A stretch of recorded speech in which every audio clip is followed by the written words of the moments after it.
Next we have Don Hall, and Don has been in town, I think, a little better than a year from Colorado. He started up Transition in Sarasota. Great. Well, thank you all for being here inside on such a beautiful day. You must really care about seeing an energy revolution here in Tampa.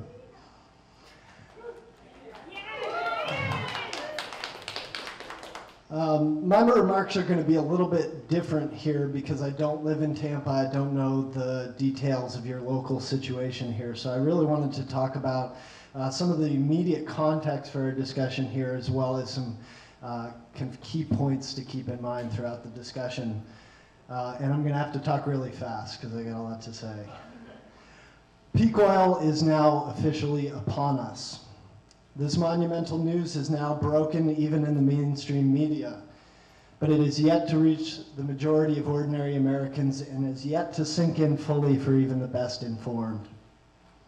In just the past 3 weeks, we learned from a leaked diplomatic cable that Dr. Sadat al-Husseini, former executive vice president for exploration and produce with Saudi Aramco, believes that their oil reserves have been overstated by as much as 40%.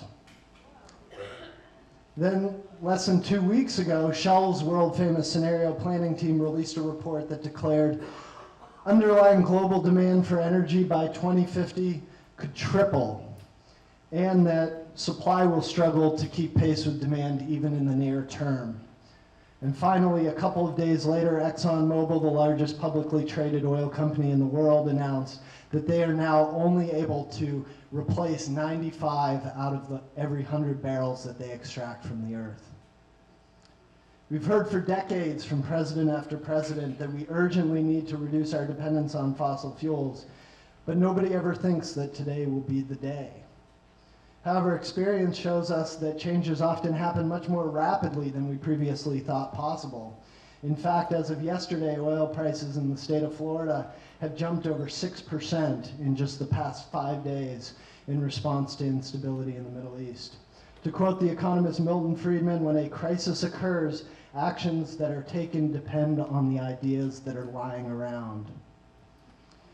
The perspective of the international transition movement, of which my organization Transition Sarasota is a part, is that the local level is where we have the most leverage. Furthermore, there are many places where we can start.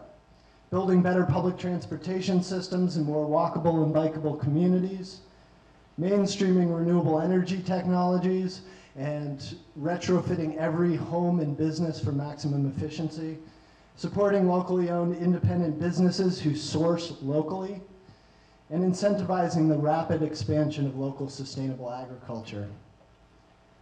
The good news, if this may be said, is that we currently waste so much energy that it shouldn't be very hard to make big improvements.